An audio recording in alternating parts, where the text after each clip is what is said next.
ময়মনসিংহে জোর করে চুল কেটে দেওয়ার পর থেকে এখনো মানসিকভাবে বিপর্যস্ত হালিমউদ্দিন আকন্দ। নিজেকে অনেকটাই রেখেছেন আড়ালে। সত্তরোর্ধ্ব একজন বৃদ্ধকে এভাবে হেনস্থায় ক্ষুব্ধ কোদালিয়া গ্রামের বাসিন্দারা। জড়িতদের দ্রুত আটক ও দৃষ্টান্তমূলক শাস্তি নিশ্চিতের দাবি তাদের।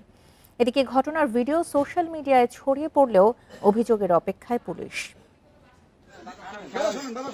ময়মনসিংহের তারাকান্দা উপজেলার কাশীগঞ্জ বাজারে একদল লোক হঠাৎ জোর করে মাথার জট ও দাড়ি কেটে দেয় সত্তরোর্ধ্ব হালিমউদ্দিন আকন্দের। গেল জুনে কোরবানির ঈদের কয়েকদিন আগের এই ঘটনার ভিডিও সম্প্রতি ছড়িয়ে পড়ে সামাজিক যোগাযোগ মাধ্যমে।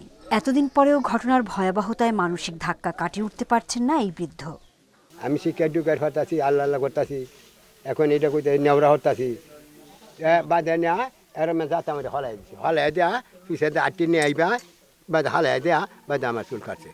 কোদালিয়া গ্রামের বাসিন্দা হালিমউদ্দিন হযরত শাহজালাল ও শাহপরানের ভক্ত। এক ছেলে ও এক মেয়ে তার।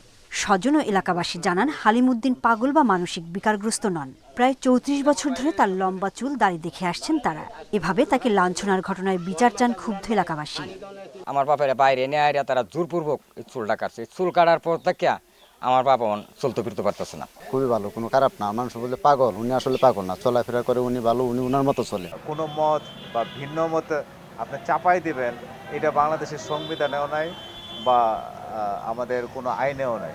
সেই ক্ষেত্রে আমরা এই ঘটনার জন্য তীব্র নিন্দা জানাই, প্রতিবাদ জানাই। এ ধরনের হেনস্থার ঘটনার অভিযোগ পেলে প্রয়োজনীয় ব্যবস্থা নেওয়ার আশ্বাস পুলিশের।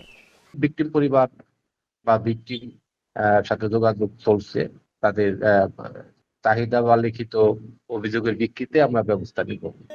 এদিকে জোর করে চুল কাটার ঘটনায় উদ্বেগ জানিয়েছে আইন ও সালিশ কেন্দ্র। প্রতিবাদের ঝড় উঠেছে সামাজিক যোগাযোগ মাধ্যমেও। চুল কেটে প্রতিবাদ জানিয়েছেন সংস্কৃতি কর্মীরা। Independent news.